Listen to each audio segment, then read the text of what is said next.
ரீசெண்டாக நாங்கள் போயிருந்த இடம் மார்க்கபந்தீஸ்வரர் கோயிலுக்கு தான் போயிருந்தோம். It's actually around 13 kilometers from Vellore and from Chennai it's 149.6 kilometers. இந்த கோயிலுக்கு இன்னொரு பேரும் இருக்குது, அதாவது Bhaskara Kshetram. So where the sun god is set to worship the Shivalingam when its rays fall on it in the month of Panguni. இந்த கோயில் 13th centuryல சோலா கிங்ஸால் build பண்ணப்பட்டிருக்கு. இந்த இடத்துல ஒரு குளம் இருக்குது, அது பேர் தான் சிம்ம குளம். ஸோ இந்த குளத்தில் இருக்கிற தண்ணியில் நம்ம நீராடணுனாக்கா நம்ம பாடியும் சோலும் பியூரிஃபை ஆகும்னு சொல்லப்பட்டிருக்கு.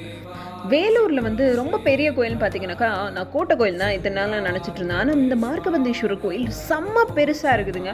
இதோட ஸ்பெஷாலிட்டின்னு பார்த்தீங்கன்னாக்கா, அதோட ஆர்கிடெக்சர், அதோட ஸ்கல்ப்சர்ஸ் எல்லாமே அவ்வளோ சூப்பராக இருக்கும்.